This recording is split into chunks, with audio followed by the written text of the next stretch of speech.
Tudo bem, queridos? Lição número 11, falando sobre os enganos do tempo do fim. E hoje, a parte de terça-feira, falaremos sobre a questão da reencarnação. De todas as doutrinas que falam sobre a morte ou a imortalidade da alma, a reencarnação parece que é aquela que dá mais força para a doutrina da imortalidade da alma. Criada por pessoas que acreditavam na vida pós-morte, essa teoria ou essa doutrina chamada de transmigração da alma, também conhecida de forma popular como reencarnação, ela pegou forte em nosso planeta. A partir aí da ideia de pessoas que queriam assim transformar aquilo que a Bíblia diz em um conto de fadas e trazer uma nova ideia, então as pessoas começaram assim a dizer que a alma da pessoa ela não ia para o céu. Antes de ir para o céu, ela tinha que passar por um processo de purificação, porque a pessoa tinha dívidas nesta terra e precisava pagar essas dívidas, e a reencarnação providenciava esse meio da pessoa se purificar, antes de ser então levada para o paraíso.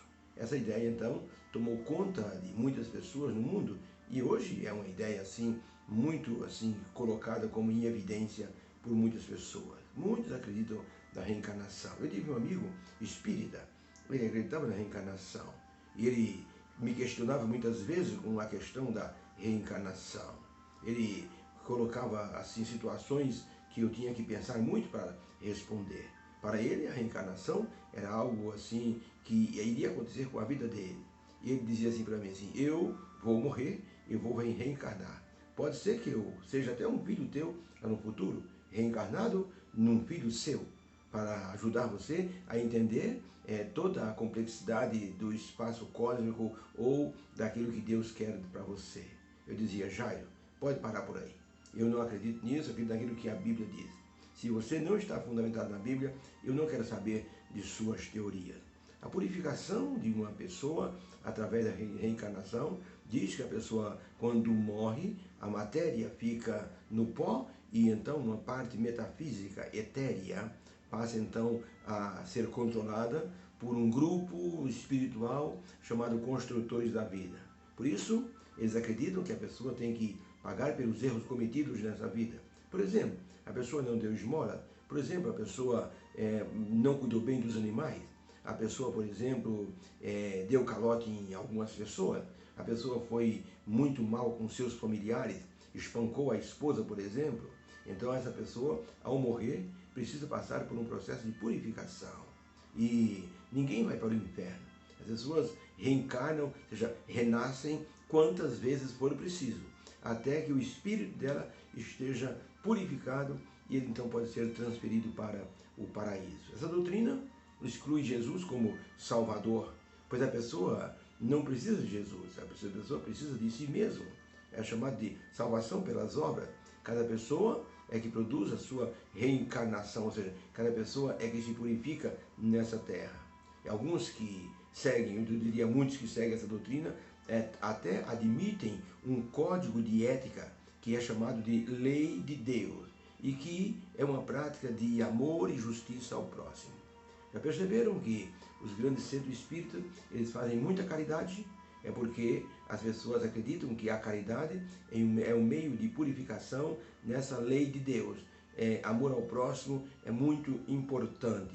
Justiça e amor ao próximo. Essa doutrina já deu margem a muita história de bom humor. Eu quero contar uma aqui sem querer desmerecer ou atacar nenhum tipo de religião ou credo. Mas isso saiu na internet e eu li, achei interessante. Dois amigos, o João e o Joaquim, eles combinaram que o primeiro que morresse voltaria para dizer como é que era o local onde ele estava e como é que seria a tal da reencarnação. Então, por uma questão de infortúnio, o Joaquim foi o primeiro a morrer, teve um ataque cardíaco. O João ficou muito triste. 2 meses se passaram, até que o João recebeu um telefonema, e era o Joaquim, e o João disse: Joaquim, meu bom amigo, você cumpriu o que você prometeu? Você está ligando para mim para dizer, como é que é aí onde você está? Me conta, como é que você está passando? Me fala como é que é tudo.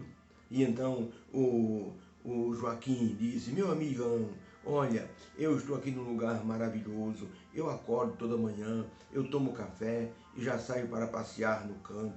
Lá pelas 10 da manhã é mais um lanchinho na grama verdinha. Meio-dia eu almoço e durmo um pouco. Lá pelas 3 da tarde é sobremesa de novo. Às 6 eu volto tranquilo, olhando as flores, e de noite um jantarzinho muito gostoso, com uma boa conversa com os amigos. Aí então eu vou dormir.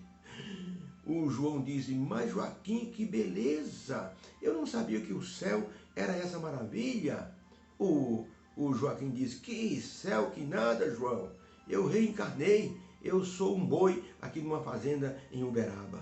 E então o João caiu da risada, porque ele não acreditava na reencarnação. Mas quando o amigo disse que estava reencarnado num boi, ele achou muito engraçado.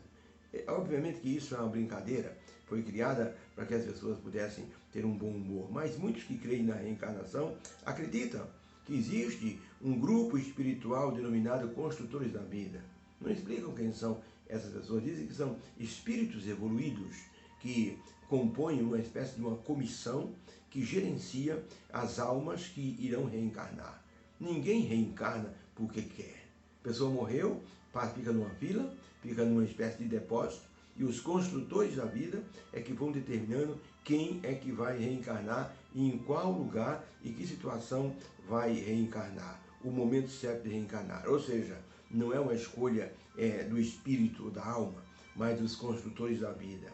E com isso estão se opondo àquilo que a Bíblia diz, que no local onde a pessoa vai, na sepultura, não há obras, nem projeto, nem pensamento, nem coisa alguma. Isso é que diz Salomão no livro de Eclesiastes.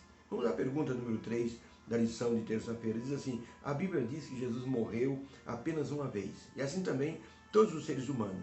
Por que é então que as pessoas dizem que pode nascer várias vezes? Vamos ao texto bíblico? Hebreus capítulo 9, verso 25 a 28, diz assim: nem também para si mesmo se oferecer muitas vezes Jesus conseguiu, porque como sumo sacerdote no templo de Israel, cada ano entrava no santuário com um sangue alheio para purificar o povo. De outra maneira, necessário seria Jesus padecer muitas vezes, se ele pudesse fazer como sacerdotes no Antigo Testamento. Mas agora, na consumação do século, Jesus se manifestou uma só vez para aniquilar o pecado através do sacrifício de si mesmo. E como aos seres humanos está ordenado morrerem uma só vez, vindo depois disso o juízo, assim também importa que Jesus Cristo, oferecendo-se uma vez para tirar os pecados de muitos, aparecerá segunda vez sem pecado aos que o esperam para a salvação. O livro de 1 Pedro 3,18, Pedro escreveu o seguinte: porque também Cristo padeceu uma só vez pelos pecados, o justo pelos injustos, para levar-nos a Deus, mortificado na verdade na carne, mas vivificado pelo Espírito. Então, para a pergunta, se Jesus morreu uma só vez, e as pessoas estão ordenadas a morrer uma só vez, como é que a doutrina da reencarnação diz que a pessoa nasce e morre várias vezes? Resposta: as pessoas precisam de um conforto espiritual. E essa doutrina foi então criada para dar um conforto espiritual para as pessoas que perdem seus entes queridos. Assim as pessoas têm a ideia de que o seu ente querido continua a viver. As pessoas querem acreditar nisso e acreditam. A minha vizinha teve um filho que aqui em casa ele pintou a casa, mas infelizmente num sábado à noite entrou numa briga e foi morto a pauladas. Essa mulher, ela começou a procurar um centro espírita para falar com o filho. E ali a médium incorporava um espírito e conversava com aquela mãe. Eu disse para ela uma vez: dona Vânia, isso não é de Deus. Ela disse: sim, é de Deus, porque meu filho só fala coisa boa. Pois ela tinha uma amiga no final da rua. E um dia eu conversei com a dona Vânia, e dona Vânia, a senhora está indo no centro espírita? Disse: não estou indo mais. Por que a senhora não está indo mais? Porque a dona Maria, lá da ponta da rua, que é minha amiga, ela disse que isso não é de Deus. E a senhora acreditou? Sim, acreditei. Sabe por quê? Porque a dona Maria disse o seguinte: olha, Vânia, há muitos anos atrás passou um moço aqui na rua e me vendeu um livro. E nesse livro eu li que quando a pessoa vai no centro espírita e quer falar com um morto, e o morto diz que vai reencarnar, isso não é de Deus, isso é um demônio. E ela disse: onde a senhora leu isso? Nesse livro aqui. E que livro é esse, dona Vânia? o grande conflito. Eu fiquei impressionado. Eu não consegui convencer aquela mulher, mas Deus usou uma amiga dela que havia comprado um livro de um comportor e então deu a instrução para ela. Graças a Deus por essa situação. Então, todo mundo que quer acreditar na Bíblia seguem os seus conselhos e pautam a sua vida pela instrução divina da palavra. Quando a pessoa não acredita na Bíblia, ela fica exposta a várias correntes de pensamento e doutrinas mirabolantes que se ajustam com o seu modo de pensar. Dizem que quando uma pessoa quer sintonizar uma emissora no rádio, ele vai com o dial do rádio, ele vai procurando uma emissora. De repente ele encontra uma música que ele gosta, ele para ali. O rádio, as ondas do rádio têm milhares de sintonias, mas a pessoa escolhe aquela que ela quer escutar e então ela fica naquela sintonia. Podemos dizer que com a palavra de Deus é a mesma coisa. As pessoas querem sintonizar aquilo que querem escutar, aqueles que querem que agrada o seu gosto espiritual.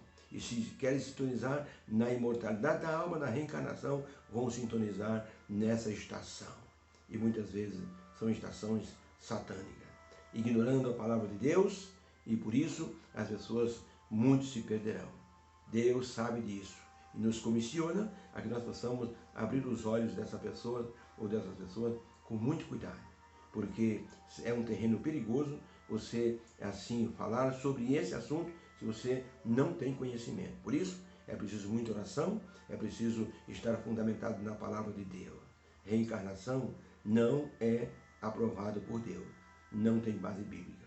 Obrigado, Senhor, por essa lição, porque o Senhor abre nossos olhos, para que nós possamos abrir os olhos de outras pessoas, colocando luz nessas vidas, que creem nessas doutrinas que não têm base bíblica. Nos abençoe a pensar naquilo que o Senhor deixou para nós. Jesus morreu por nós uma só vez e virá nos buscar pela segunda vez ao vir nessa terra. Deus nos abençoe, que o Senhor nos abençoe, em nome de Jesus. Amém. Que Deus abençoe você. Que a lição dessa semana, falando sobre os enganos do tempo do fim, sejam um alerta para a nossa vida. Há muitos adventistas, mesmo cristãos, que creem nessas doutrinas sobre a imortalidade da alma. Mas se não tem base bíblica, é puro engano. Vale a pena então pesquisar, olhar profundamente a palavra de Deus para fazer a vontade de Deus. Não a vontade humana e nem assim interpretação humana daquilo que Deus falou. Deus abençoe a todos. Fique com Deus. Tenha uma excelente terça-feira. Obrigado.